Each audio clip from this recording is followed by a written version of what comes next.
Bir kez daha seçime doğru da karşınızdayız sevgili seyirciler ve yine hem halihazırda aday hem halihazırda milletvekili, aynı zamanda da hukukçu kimliğiyle tanıdığımız, sokaklarda çok olan bir vekil adayı var yanımızda. CHP İstanbul Milletvekili adayı Sayın Sezgin Tanrıkulu bizimle. Hoş geldiniz efendim yayınımıza. Teşekkür ederim, çok sağ olun. Önce hemen seçimden başlayalım. Nasıl gidiyor çalışmalar? Sokağı nasıl görüyorsunuz? Mitingleri nasıl görüyorsunuz? Tepkileri nasıl görüyorsunuz? Bence yani olağanüstü iyi. Yani bizim açımızdan öyle söyleyeyim. Yani bir kez yani Cumhurbaşkanı adayımız yani kendi kampanyasını yürütüyor. Yani partiyle beraber ama partiden bağımsız aynı zamanda. Evet. Bir de partinin yürüttüğü kampanya var. Tabii. Ve Türkiye ilk defa böyle bir kampanyayla hem biz hem de Türkiye karşı karşıya kaldı. Evet. Bir de çok gençlere yönelik çok böyle modern bir kampanyayla karşı karşıyayız. Yani bir taraftan parti, bir taraftan Cumhurbaşkanı adayımız. Evet. Yani her iki eş zamanlı yürüyor ama birbirinden bağımsız gibi birbirine entegre aynı zamanda. Yani olağanüstü iyi oldu. Olağanüstü iyi oldu. Hani Genel Başkanımız yani sonuçta medyayla, ondan sonra sivil toplum örgütleriyle, meslek örgütleriyle, iş camiasıyla, emek örgütleriyle, kadınlarla, gençlerle yani odaklanmış toplantılar yapıyor. Mesela bugün Perpa'daydı. Evet. Avrupa yakasında. Oradaki dernekle ve esnafla görüştü. Bu saatlerde de Avrupa yakasındaki iş adamları ve esnaf örgütleriyle görüşüyor. Ama diğer taraftan işte Muharrem İnce bugün Cumhurbaşkanı adayımız TÜSİAD'la saat evet, 11'de beraberdi. Bütün iş camiasıyla birlikteydi. Biraz sonra saat bu saatlerde biraz sonra İzmir'de Gündoğdu Meydanı'nda Gündoğdu Meydanı'nın bence tarihinin en büyük mitingini yapacak biraz sonra. Yarın Ankara miting var. Genel Başkanımız saat 21'de burada olacak.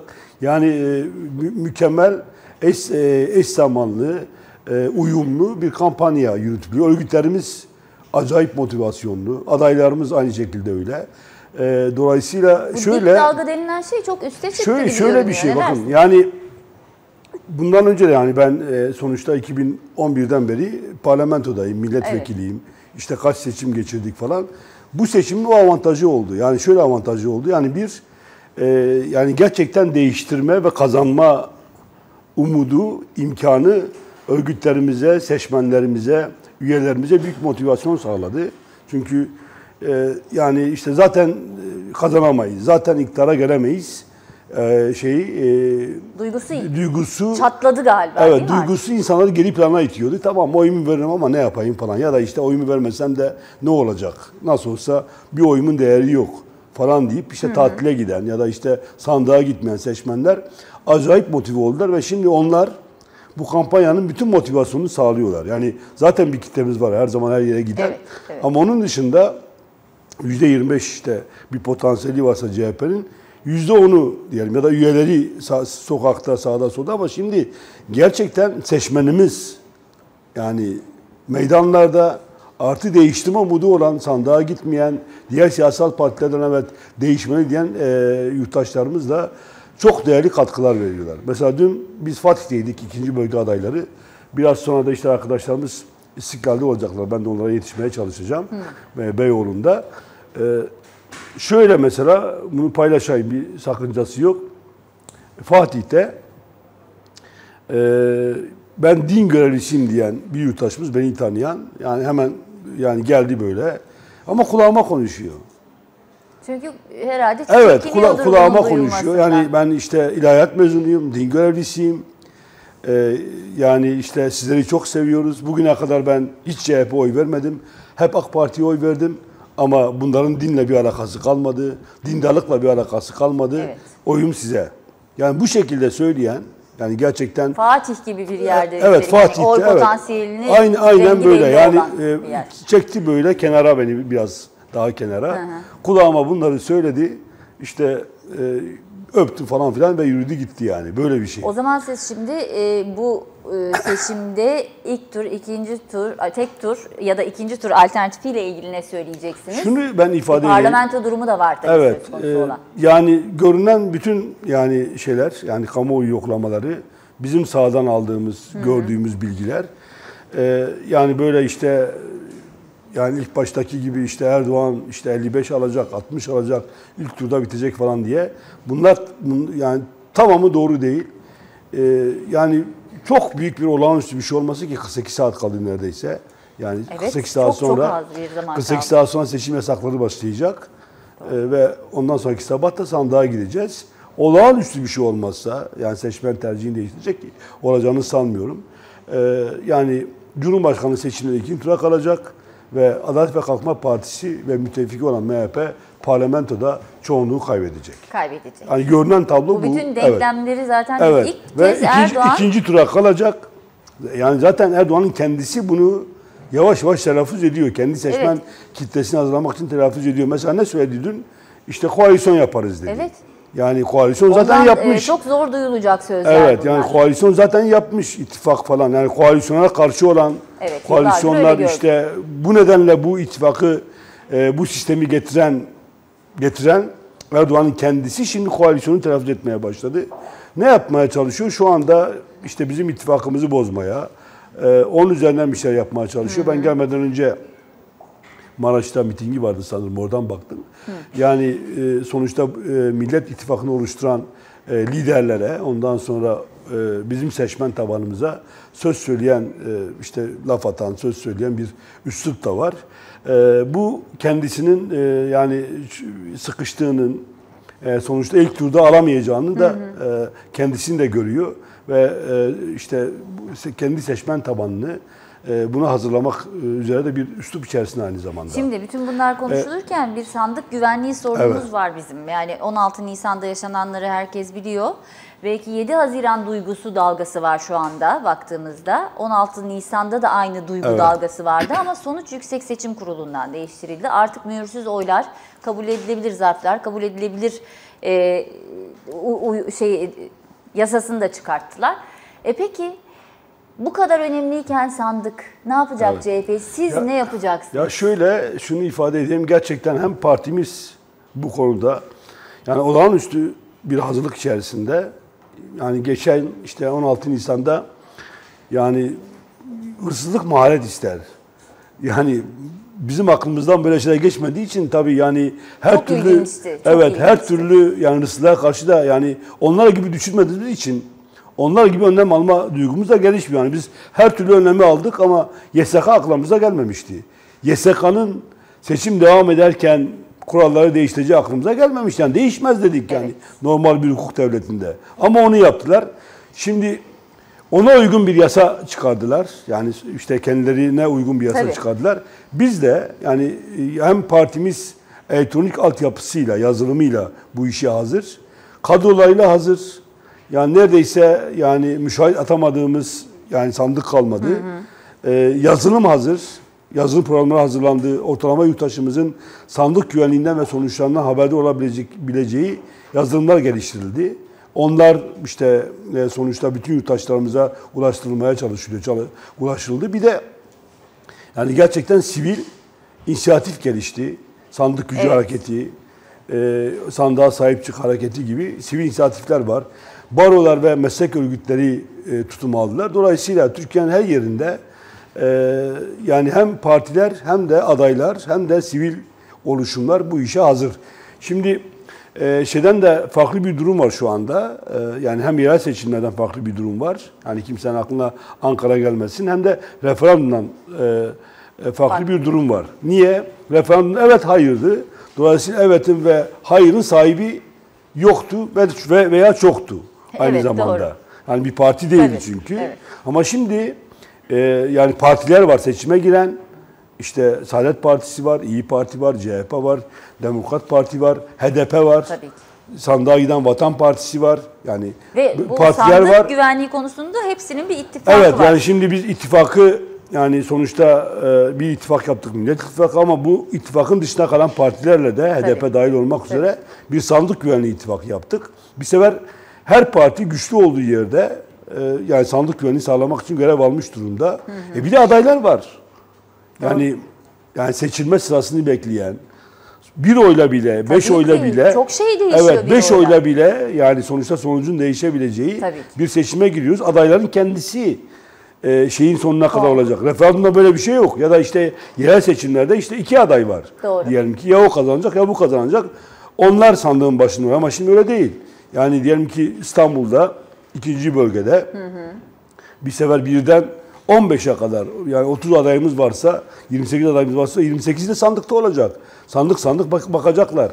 Dolayısıyla kritik yerlerde olan arkadaşlarımız var. Yani bütün sandıkları bu şekilde kontrol etme motivasyonu yerel seçimlerden ve referandumdan çok daha yüksekte olacak. O yüzden yurttaşlarımız endişe etmesinler. Her yurttaşımız aynı zamanda her oy kullanan seçmenimiz de kendi oyunun sahibi olması lazım. Tabii, oyumu kullandım, gittim, tamam bunun sahibi var demesin. Ama oylar sayılırken de orada olsunlar. Kendi sandık çevrelerinde olsunlar ve sonuçlarını güvence altına alacak fotoğraflarını çeksinler. Doğru. Islak imzalı fotoğrafları çeksinler. Peki, ve bir yerde tutsunlar yani. Şunu sormak istiyorum. Şimdi CHP'nin Cumhurbaşkanı adayı Muharrem İnce Yüksek Seçim Kurulu konusunda çok hassas ve çağrısını da yaptı. Bir şey olursa önündeyim 50.000 avukatta diye. Siz zaten hukukçusunuz. Evet. Onu ayrıca bir soracağım. Hani YSK'nın yakınında ve gizli bir yerde seçim sonuçlarını izleyeceğini de açıkladı Muharrem İnce. Siz ne yapacaksınız? Yani Allah korusun tabii, inşallah bir daha böyle bir şey. Yani tabii ki gizli olmadan bir yer değildi ama yani sonuçta bulunduğu yeri işinden işte şurada kalacağım, şu binada kalacağım ya da şu evde, şu büroda kalacağım derse oraya yığılma olur. Yığılma olur orada. Tabii. Dolayısıyla öyle bir yığılmayı önlemek amacıyla yani işte oyunu kullanacak sabah saatlerinde saat 9'da 10'da kullanır. Muhtemelen öğle saatlerinde Ankara'da olur ve Türkiye'nin bütün seçimini bulunduğu ofiste çalışma arkadaşlarıyla, partilerimizle beraber izler. Zaten CHP'nin genel merkezinde bir işte kriz merkezi oluşturuldu. Kriz merkezi. Yani bir komisyonumuz var. Bülent Tezcan'ın başkanlığında 4 genel başkan yardımcısından oluşan. Her ilde eş zamanlı komisyonlar oluşturuldu. İl başkanlarının başkanlığında. Her ilçede bu şekilde oluşturuldu.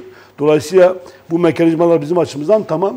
Biz daha çok yani kolektif oy kullanma durumuyla karşı karşıya kaldığımız yani Doğu ve Güneydoğu'da sandıkların birleştirildiği, baskının daha fazla yoğun olabileceği kırsal kesimde oralara da odaklanmış durumdayız. Milletvekillerimiz Urfa'da, Erzurum'da, Gümüşhane'de, Van'da görevliler. Siz nerede olacaksınız? Ben İstanbul'da olacağım, oyumu kullanacağım. Evet, ondan sonra da genel merkezin bilgisi dahilinde ya Ankara'da ya da başka bir ilde olabilirim ama oyumu İstanbul'da kullanacağım. Şişli seçmeniyim. Öyle mi? Evet. Aynı yerde seçmeniz demek ki, evet. Dolayısıyla evet, yani sizden de o istiyorum aynı zamanda kendime. Tamam, peki. Şimdi o zaman şuna gelelim. Ama şu sorunun yanıtını almadım. 50.000 avukat ve şuyla yani YSK'nın önü mevcut. Evet, yani sonuçta yani onunla yani Cumhurbaşkanı adayımız şu mesajı verdi. Yani hiç kimse endişe etmesin.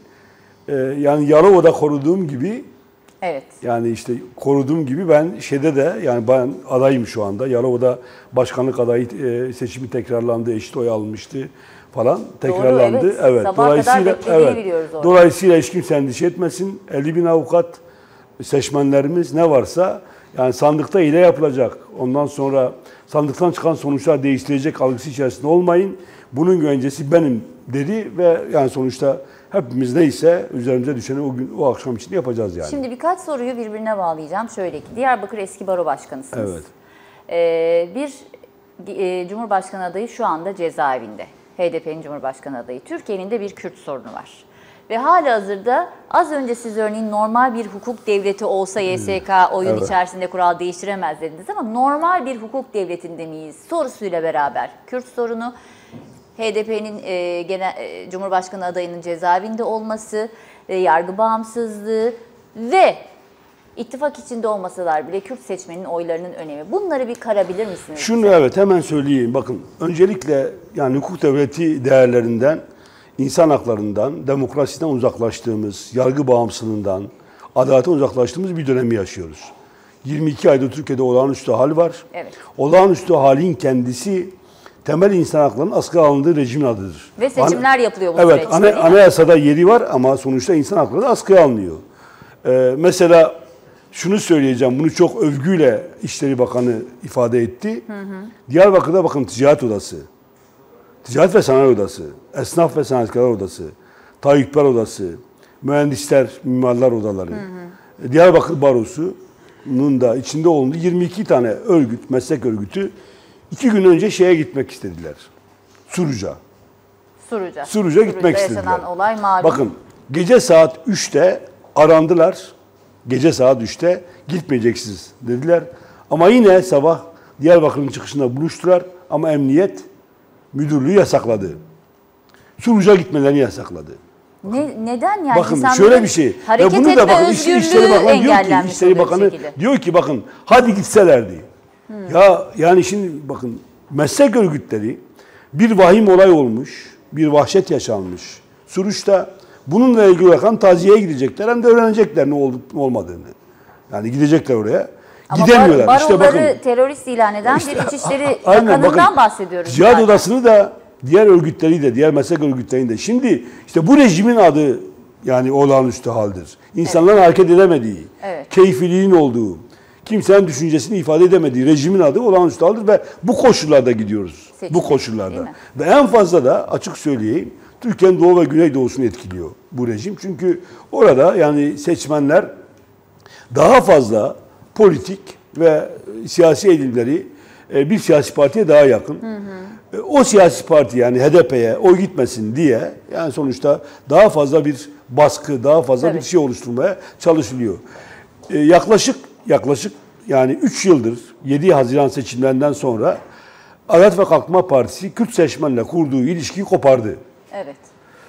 Daha güvenlikçi bir politikayla. 7 Haziran'la 1 Kasım arasında yaşananları da biliyoruz. Evet yani onu yani keşke zaman olsa anlatabilsem. Yani 7 Haziran'da iktidardan düştü. %49'dan 40'a indiler. O an itibariyle Erdoğan yani kafasındaki Kürt meselesi bitti. Zira kendi yaklaşımı şu, öteden beri ben izliyorum kendisini. Şimdi siyasetçiyim, çok yakından izliyorum. Türkiye'nin Kürt meselesine yani gerçekten Sayın Erdoğan'ın bir kafası yok, bir düşüncesi yok.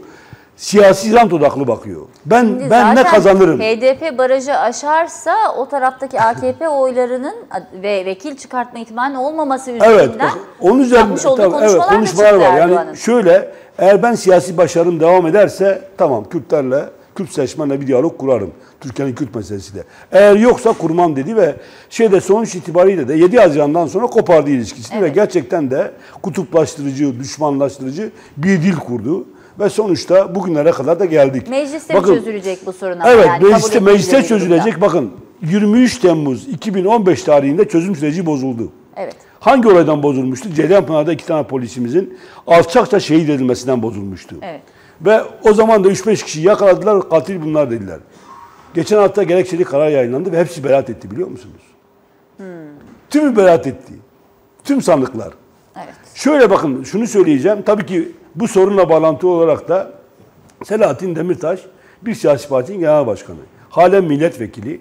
Hakkında iddialar var. Bir mahkumiyet kararı yok. Evet. Kaçma şüphesi yok. Hapiste ve aday.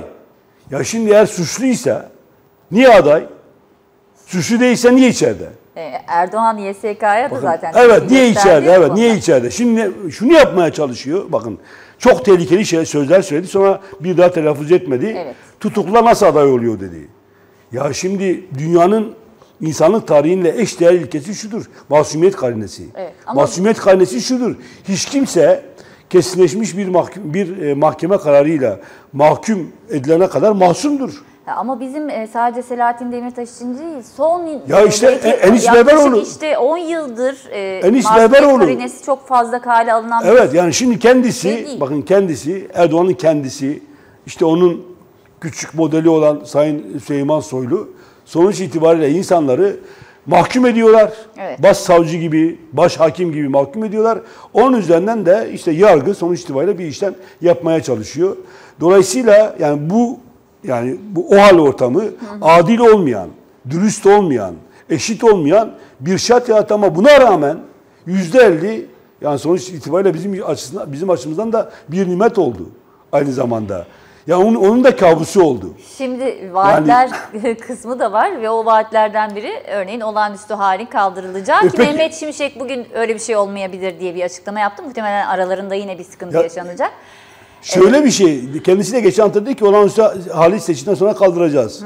Kaldırma imkanı var, niye şimdi kaldırmıyorsun? Ama niye olağanüstü halle seçimlere gittiniz? KHK ile ellerinde bulunan Bakanlar Kurulu'na verilen yetkiyle ya da hali hazırda hemen gerçekleştirilecek olayları da 24 Haziran sırasına Evet. bıraktılar. Bunlardan biri de hayvan hakları. Ben şimdi bu konuya bir geleyim. Evet. Çok az süremiz kaldı. Siz bu konuda daha önce önerge vermiş ve AKP'liler tarafından önergeniz reddedilmiş bir insansınız. Ve şimdi konuşma hakkınız var. Son dönemde yaşananlar çok acı. Evlatlarımız için de kaçırılan, kaybolan evlatlarımız var. Onlar için de ayrıca konuşacağız. Sizin zaten İnsan Hakları Komisyonu'yla ilgili de çalışmalarınız Evet. var değil mi? Buyurun. Şunu Sizi söyleyeyim bırakayım, yani söz. tabii birçok konu 3600 gösterge işte seçimden sonra yapacağız dedi. Hayvan haklarıyla ilgili olarak da sonuçta gerçekten bu toplumun ortak vicdanını yaralayan olaylar meydana geldi. İşte Sakarya'da, işte Bursa'da geçtiğimiz gün oldu. Bursa'da işte gerçekleşti ve yani gerçekten bu toplumun vicdanı en azından hayvan hakları konusunda ortaklaştı en azından. evet. Bu çok önemli bir şey. Bugün de Çağlayan'da hayvan hakları savunucuları, İstanbul Barosu Hayvan Hakları Komisyonu bir toplantı yaptı. Biz de oradaydık. Evet, Gürsel evet. Tekin'le beraber. Şunu ifade edeyim. Yani ben kendim milletvekili olarak 7 yıldır parlamentoda hayvan hakları konusunda en fazla çalışan, yani işte çalışan değil dediğim. Evet, çalışmam sırasında da gördüm çok fazla bu konuda. Çalışan dediğim yani yasa önerileri sunan, araştırma önergesi sunan, soru önergesi soran bir milletvekilim ama hiç cevap alamadım. Beni hayrete düşüren şu, Erdoğan'ın kendisi bizzat. Sonra yani öyle bir şey ki bir de video yayınladılar işte bir köpeği severken ya da ama işte. yeni bir şey yani. Tabii Duruma göre yani bugün video şöyle bir yayınlanabiliyor. şey. Ya işte Bahçeli'nin kendisi, Bekir Bozdağ, Adalet Bakanı falan hepsi şunu söylediler. Seçimlerden sonra hayvan hakları ile ilgili olarak yasayı çıkartacağız.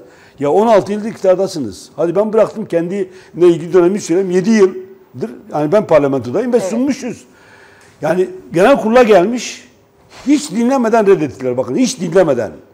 Otomatikman elleri kalktı ve gündeme almadılar. O kadar değer bile vermiyorlar. Ama şimdi bu sevindirici bir şey. Hiç olmazsa hayvan hakları konusunda bir ortak vicdan, bir ortak tutum oluştu. Ben bugün çağrı da yaptım. İnsan hakları konusunda uzlaşamıyoruz. Hiç olmazsa hayvan hakları konusunda bir seçim öncesi bir uzlaşma oldu. Bu parlamentoda hayvan hakları konusunda başlayalım. Yeni parlamentoda. Diğerlerinde belki uzlaşma sağlamak için bir zemin yaratır bize Evet, dedim. doğru. Belki ona vesile Evet, olmuştur bu sevindirici zaten. bir şey aslında. O nedenle de yani 27. dönemde ilk çalışmayı yapacağım. Meclis Başkanlığı'na kanun tasarısını vereceğim ve partiye de çağrıda bulunacağım. Diyeceğim ki gelin buradan başlayalım. Bu iyi bir şey olabilir. Doğru. Diğer uzlaşma adımları için iyi bir şey olabilir. Olmazsa bile muhtemelen çoğunluk bizde olacak. Yani muhalefet partilerinde olacak. Onlara rağmen onların geçen dönem çıkarmadığı hayvan hakları ile ilgili yasaları mutlaka ama mutlaka parlamentonun gündemine getireceğiz. Kimsenin endişesi olmasın. Medya. Sizi evet biz hukukçu olarak tanıyoruz ve gazeteciler tutuklu, cezaevindeler ve siyasilerle beraber konuşan işten atılıyor veya el değiştirmeler var, çok büyük el değiştirmeler yani kulvar da değiştirdiler, içindeki isimler de değiştirilince anında o kurumların bulunduğu yerde değişti. Medya ile ilgili ne söyleyeceksiniz? Ya ne söyleyelim yani sonuçta iyi ki sizler varsınız ki buralara da gelebiliyoruz. Hiç olmazsa insanlar bizleri görüyorlar ve sesimizi duyuruyorsunuz. Türkiye'de medya yok şu anda. Yani yok. Tamamen Adalet ve Kalkınma Partisi'nin kontrolü altında. İşte son operasyonla da yani kıyısından köşesine haber yapmaya çalışan başka bir medya grubu da maalesef tekelleşti. Yayın politikasının %95'ten fazlası şu anda evet galiba. yayın politikasının nasıl değiştiğini hemen yani anında fark ediyor. Evet herkes görüyor ama yani sonuçta alternatif medya var. Bu toplumun ortaklaştığı alanlar var.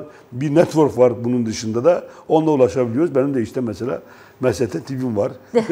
Değil mi? Doğru. Evet. Ulaşmaya çalışıyoruz. Şunu söyleyeyim en son kendimle ilgili olarak. Bakın bir de yargı şöyle operasyonlar yapıyorlar.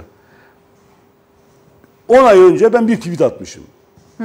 10 ay önce nedir ismi? Muğla'da işte yurttaşlarımızdan ya da işte şüphelilerden insanlar sokak ortasında çırılçıplak ters kelepçeyle gözaltına almışlar. Ben de bu sonuçta insan haklarına aykırıdır demişim. Şu fezleke, son hazırlanan fezlekeden fezlekeyi terör örgütü söyleyeceğim, propagandası yaptığınız iddiasıyla bir fezleke. Ya 2 gün oluyor galiba değil mi? Efendim? 2 gün falan oluyor 2 galiba. gün evet. Şimdi şunu söyleyeceğim. Tam seçim öncesi. Tam seçim öncesi bakın tam Ekim ayında öyle bir paylaşım yapmışım. Demişim ki bu insan hakları sabıkanıza yazılacak.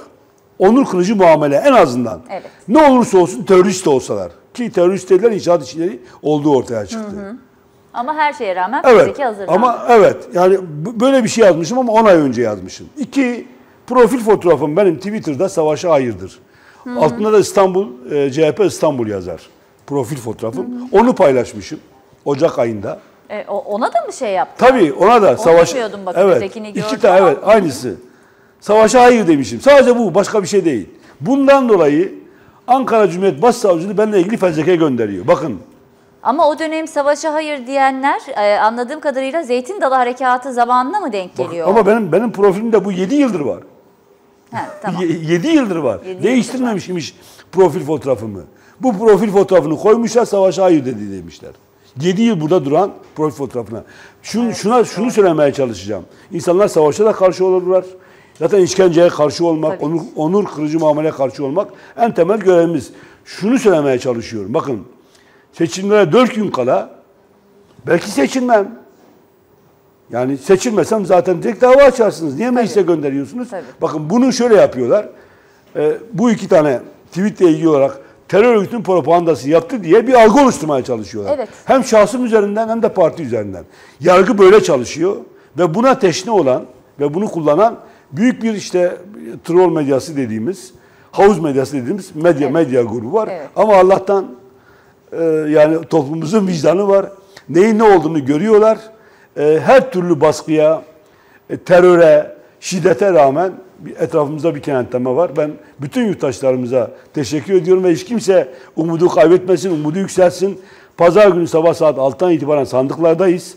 Ta sonuna kadar ıslak imzalı sonuçlar alıncaya kadar ve YSK sonuçları bir gün 24 saat, 48 saat, 50 saat, kaç saat orada açıklanacaksa. Orada nöbetteyiz, kimse endişe etmesin. Çok teşekkür ediyoruz yayınımıza Ben katıldığınız teşekkür ederim, için. çok sağ Hayırlı olun. uğurlu olsun tüm Evet. Türkiye için, sizin için. Umuyoruz ki güzel günler bizi bekliyordur. Veda edelim. Çok bir teşekkürler. Seçime Doğru'nun daha sonuna geldik sevgili seyirciler. Bu kez konuğumuz CHP İstanbul Milletvekili ve adayı Sayın Sezgin Tanrıkulu'ydu. Yarın yine Seçime Doğru olacak. Seçime Doğru'da da görüşeceğiz. 19'da da Ana Haber'de. Hoşçakalın.